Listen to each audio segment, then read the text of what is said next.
Welcome back to the Bro Ship. It's Billy here. There's a crazy storm getting ready to happen here in a bit. I want to talk to you guys about Riverdale today. Riverdale, season 7. The final season has begun. I have mixed feelings. I like the show. I had a friend of mine get me into it, and they quit watching it, and I stuck with it, which happens with a lot of shows for me. But I'm excited for the cast so they can do more projects outside of the show, but I really do like the show, and I'm curious to see how it ends. So, when we last left off at the end of season 6, as you know, Parsival Pickens was defeated, and Cheryl took all the combined powers of the other characters and herself and used that to try to stop the comet from hitting Riverdale and destroying it. Well, at the end of the season, we learned they were transported back into the 1950s. So, start of season 7, we're back in 1955 to a simpler time. Archie is with his mom at home. We learned that his dad served in the Korean War and didn't make it back in this timeline. The only person that has their memories of the future is Jughead. And everybody's kind of going doing their thing, Kevin's dating Betty, and um, we have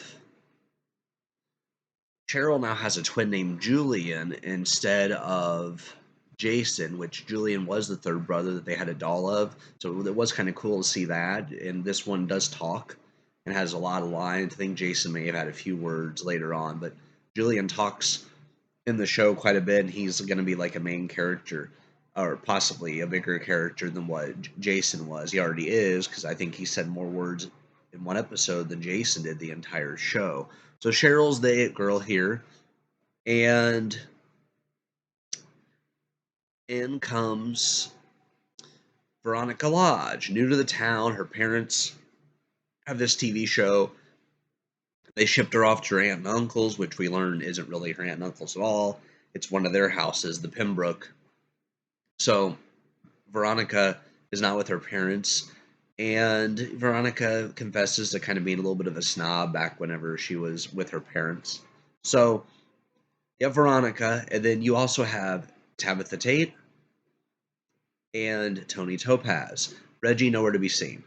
So Tony and Tabitha have come back from Mississippi, and that is for the trial of Emmett Till.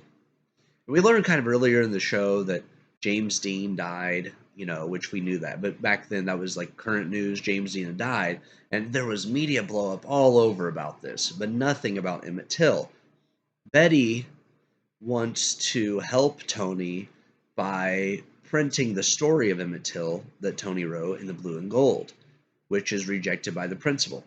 She goes to her parents, who her dad's now back, Hal is, and asks about it. And they say they would love to, but unfortunately the Blossoms are in control now. So they can't do it.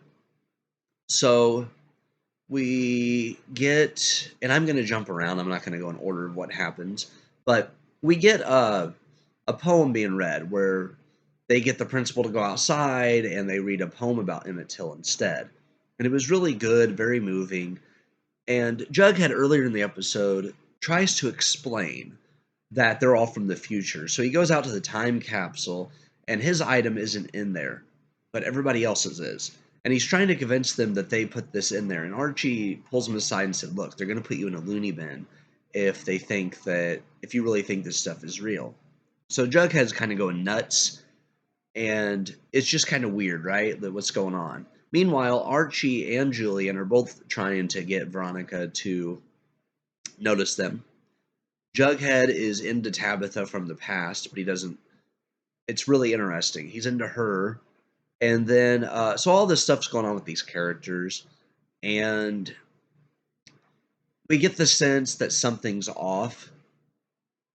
And then towards the end of the episode, Jughead meets future Tabitha Tate, and she explains that the stopping the comet didn't work. It didn't happen. the comet was not stopped. Riverdale was destroyed and had too many sins and wrongdoings.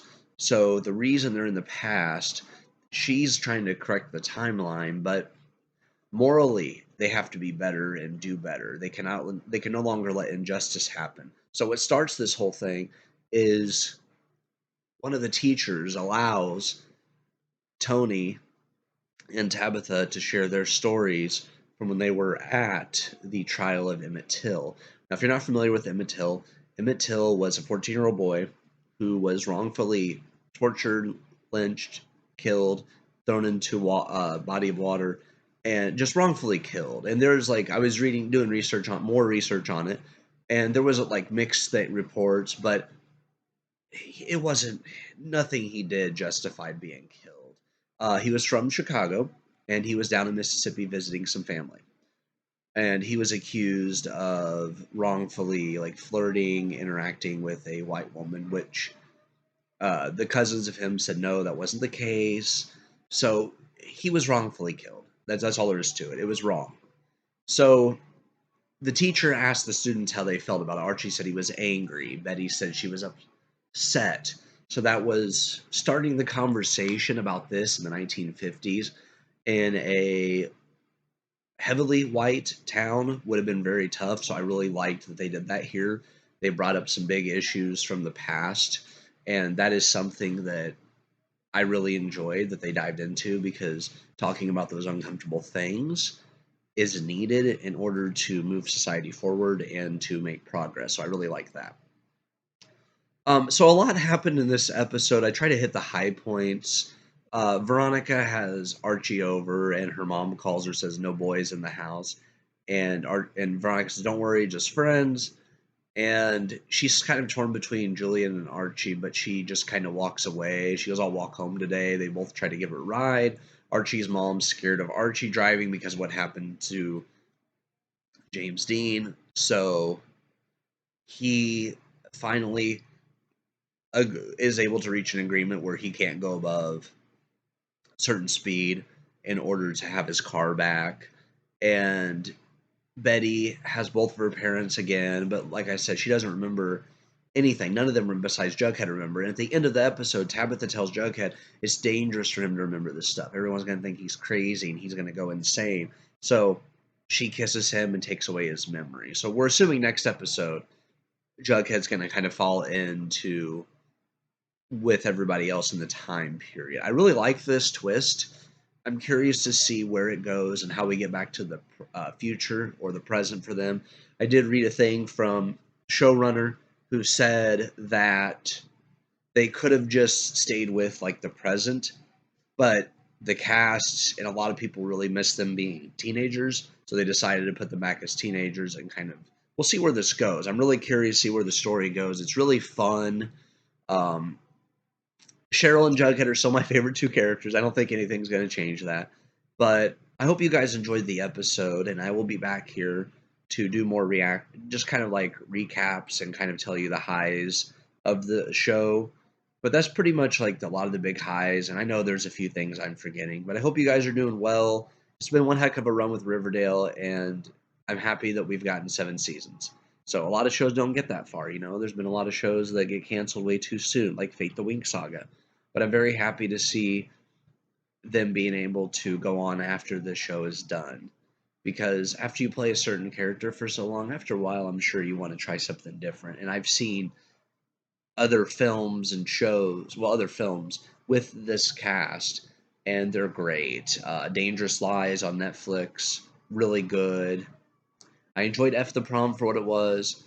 I Still Believe with KJ Apa was really good. Songbird, it got mixed reviews. I enjoyed that though. So yeah, looking forward to see where the show goes, guys. Take care, and I'll see you soon back on the channel.